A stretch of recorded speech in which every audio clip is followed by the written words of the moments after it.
तुमच्यावर काय गुजरली? नमस्कार साहेब, आज इतका वेळ आलाय माझ्यावर, हातात एक पकडे पाणी करून आलेलो मी. एक तर 10 लाख रुपये व्याजाने काढून, बँकेचं लोन काढून 10 गाई घेतल्या, 10 शेळ्या घेतल्या, 500 कोंबडी घेतली, सगळं बचत गट हे बँकेचं लोन काढून हे करून ते करून गावाला सगळ्या गावकऱ्याला सगळ्याला माहिती. असं बी लबाड नाही, काही नाही. आज टोटल पाण्यात गेलं, 0 झालेलं मी डायरेक्ट. आज काहीच नाही माझ्यापाशी, काय सगळं वाहून गेलं, काहीच नाही, जनावर वाहून काहीच नाही, सगळं वाहून गेल्या. टोटल 0. टोटल 0 झालं. कपडे राहिले, कपडे पाण्यातून सहकार्य केले गावकऱ्या लोकांनी मला. इतकं गावातले पोरं आले ना आम्हाला काढले बाहेर. आता आम्ही आज काय काय करायचं? करायचं सरकारचं आपलं? आज 3-4 दिवस झाले खायचं कसं, भीक मागून खात होतो आम्ही, तरी सरकार झोपला. एक सांगू, हा. खरं तर जगण्याची परिस्थिती नाहीये, पण जगण्याचं सोंग ही माणसं करतायत. हा. जगण्याची परिस्थितीच नाहीये, पण खरं सोंग हे करतायत. विम्यामधलं जे काही बिडिंग करत असताना हे जे ट्रिगर काढले, हे बिडिंग करत असताना म्हणजे ज्यावेळेस टेंडर पास केलं ना, आता विमा कंपन्या हे ट्रिगर मान्य करणार नाहीत. सरकारला ही पूर्ण मदत द्यावी लागेल आणि त्याच्यामुळे इथून पुढच्या ट्रिगरमध्ये हे सरकारला ट्रिगर निश्चित घ्यावे लागतील. आणि जे काही भ्रष्टाचार 2023 आणि 24 झाला होता त्याच्यावर तुम्ही दुर्लक्ष केलं सरकारने. मग ते का केलं माहित नाही. तो भ्रष्टाचार रोखायच्या ऐवजी, तो भ्रष्टाचार शोधून काढायच्या ऐवजी आमच्या शेतकऱ्याचे पंख छाटले, म्हणजे ट्रिगर काढले म्हणजे शेतकऱ्याचे पंख छाटले आणि शेतकऱ्याला वाऱ्यावर सोडून दिलं. आणि मग हे ट्रिगर जर पुन्हा घालायचे असतील किंवा आता ही मदत द्यायची असेल तर 80-110चा जो कॅप आहे, या कॅपला वेगळं केंद्र सरकारकडून आपल्याला हे करायला लागेल. त्याच्याशिवाय हे आपल्याला मदत करता येणार नाही. एक मुद्दा सगळेजण मांडतायत. खरं तर अजितदादा जेव्हा नाराज होतात तेव्हा ते नॉट रिचेबल होतात आणि कुणाशी बोलत नाहीत.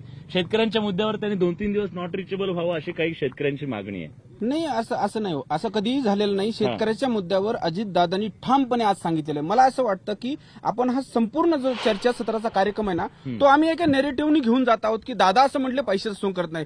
दादा असं ठाम तिजोरीच्या चाव्या नाही, त्यांच्याकडे आहेत. दादा त्यांनी सांगितलं पाहिजे या महाराष्ट्राला की आम्ही तुम्हाला किती पैसे देतो. दादा स्पष्ट असं म्हटले की आम्ही काही झालं तर शेतकऱ्याला उघड्यावर पडू देणार नाहीत. आणि पैसे किती देणार, कर्जमाफी करणार की नाही, कर्जमाफी करणार की नाही, आपण सगळं हा प्लीज नाही हे बघा, असं नाही. आपण सरकार चर्चा 5 करू. वर्षामध्ये पक्षांचं बदलत असतं. आम्ही सगळेजण शेतकऱ्यांची मुलं आहोत. सरकारने शेतकऱ्याची कर्जमाफी केली पाहिजे का? तर सरकारमधील सर्व पक्षांची भूमिका आहे की कर्जमाफी केली पाहिजे. सरकारने शेतकऱ्याला मदत केली पाहिजे का? तर ते काय आम्ही उपकार करत नाही सरकार म्हणून, आमचं कर्तव्य आहे. आम्ही आजही अजितदादांनी प्रत्येक व्हिजिटमध्ये ठणकावून असं सांगितलेलं आहे की शेतकऱ्याला आम्ही उघडं सोडणार नाही आणि त्याला लागन तेवढे पैसे आम्ही देणार आहेत.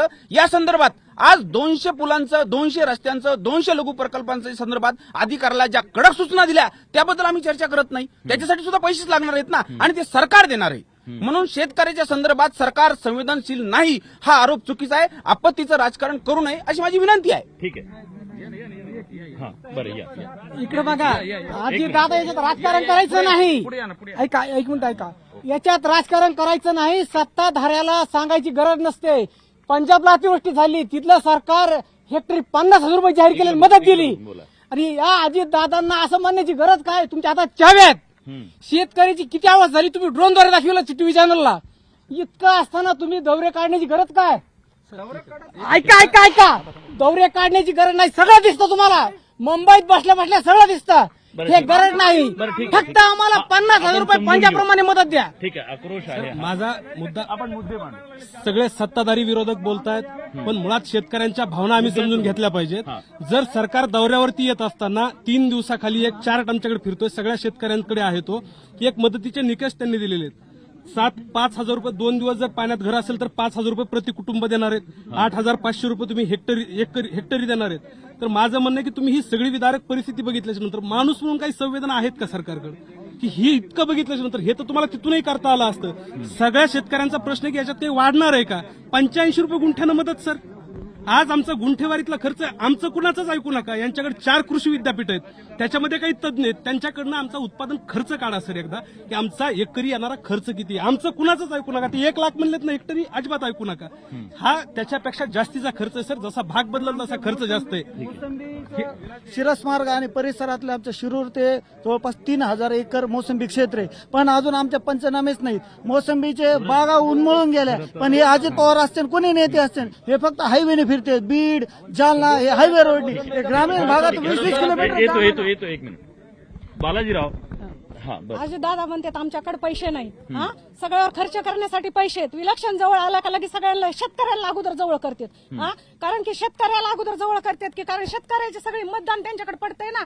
आम्ही कर्जमाफी करू, आम्ही हे करू, आम्ही ते करू. आणि काय केलं त्यांनी? लाडकी बहीण योजना केली. काय केली? अहो तुम्ही इकडे आम्हाला किती खर्च ह्याचे टाकले तुम्ही. हा, 1,500 रुपये देतात. उपकार करतात का आमच्यावर तुम्ही?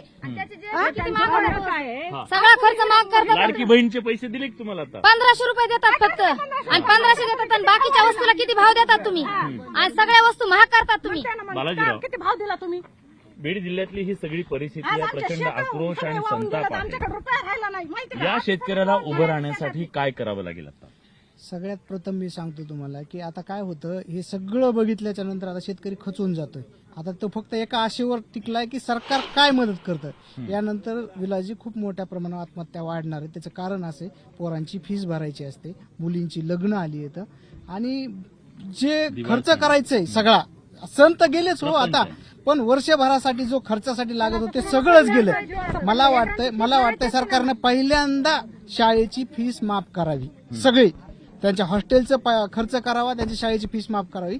आणि दुसरी गोष्ट, सरकारनं आणि सगळ्या पक्षांना, सामाजिक कार्यकर्त्यांना माझी विनंती आहे, त्यांनी आता इथून पुढे सार्वजनिक विवाह सोहळे सुरू करावेत. म्हणजे जेणेकरून काय होईल की हे जे चढाओढीचे लग्न जे करतील, एखाद्या गरीब शेतकरी त्याचा तो खर्च करू शकत नाही, स्वतःच्या दारात मंडप घालू शकत नाही, पण शेजाऱ्यानं केलंय म्हणून त्याला करायचं असतं, म्हणून पुन्हा तो खर्च वाढतो. तर मला वाटतं ही चळवळ आता ही केली पाहिजे. चांगली सूचना आहे.